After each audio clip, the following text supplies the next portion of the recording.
Assalamualaikum warahmatullahi wabarakatuh. Alhamdulillah wa syukurillah. Assalatu wassalamu ala rasulillah.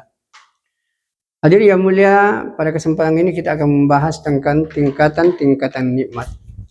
Pada hakikatnya nikmat yang Allah berikan kepada kita, ya bisa kita bagi pada intinya itu ada 3 nikmat besar. Yang pertama itu adalah nikmat harta. Harta artinya segala sesuatu yang bisa menghasilkan harta, pangkat, jabatan, dan lain sebagainya. Dan ini adalah nikmat yang terendah. Yang kedua di atasnya itu adalah nikmat yang disebut dengan nikmat sehat. Nikmat sehat ini lebih tinggi daripada nikmat harta. Nanti akan kita lihat lebih jauh. Kemudian nikmat yang tertinggi ini adalah nikmat agama. Inilah yang akan mengantarkan kita bisa bahagia di dunia dan bahagia di akhirat. Mari kita lihat lebih jauh. Nikmat harta ini kenapa dikatakan nikmat paling rendah? Karena ini nikmat yang Allah berikan kepada semua. Semua orang dikasih nikmat ini, harta ini. Orang beriman dikasih nikmat harta, orang tidak beriman dikasih harta juga. Yang yakin dengan Allah dikasih, yang tidak yakin dengan Allah. Yang muslim dikasih, yang non muslim dikasih. Semua Allah kasih ini nikmat. Dan ini adalah nikmat yang terendah. Hadirin yang dimuliakan oleh Allah Subhanahu wa taala, karena nikmat harta ini tidak ada apa-apanya dibanding dengan nikmat sehat. Nikmat sehat ini lebih tinggi derajatnya dibanding dengan nikmat harta. Cuma kadang-kadang manusia ini keliru dalam menjalani hidup.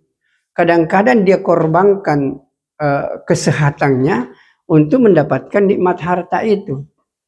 Padahal suatu saat nanti dia jatuh sakit, maka semua harta yang dia kumpulkan tadi itu dia bisa habiskan demi untuk menggapai yang namanya kesehatan itu tadi. Mari kita lihat, dan nikmat kesehatan ini Allah kasih kepada semua orang. Orang beriman Allah kasih, tidak beriman Allah kasih. Orang yang ingkar kepadanya Allah kasih, orang yang taat kepadanya juga Allah kasih. Jadi nikmat kesehatan ini Allah kasih kepada semua manusia. Tapi ini derajatnya lebih tinggi daripada nikmat harta. Mari kita lihat lebih jauh. Kenapa kita mengatakan nikmat kesehatan ini lebih tinggi daripada harta? Kalau orang jatuh sakit misalnya, taruhlah orang itu stroke, tidak punya tidak kekuatan untuk bergerak.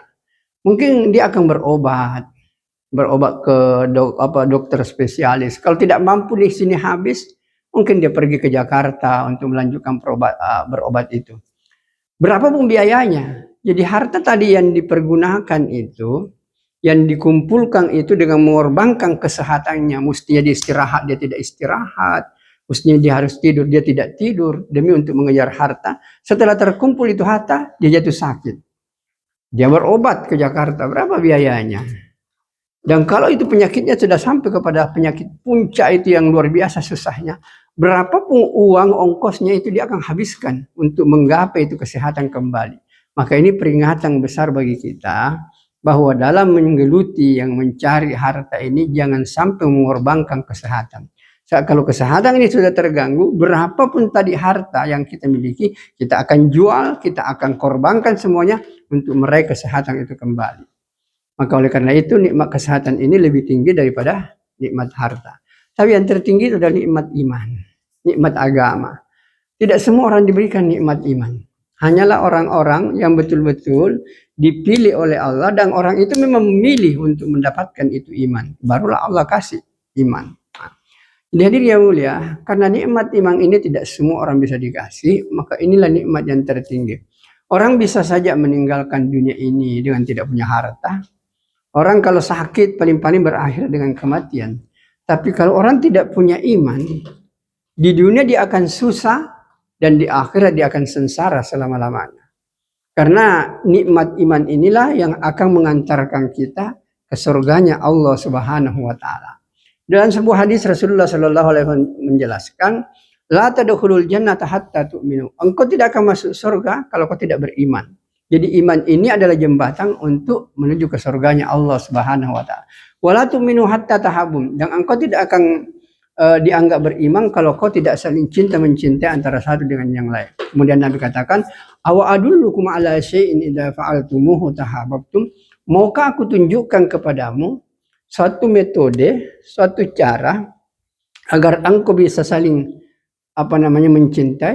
Nabi katakan, afsus salam bainakum, sebarkanlah salam kepada saudara-saudaramu, kepada sesamamu.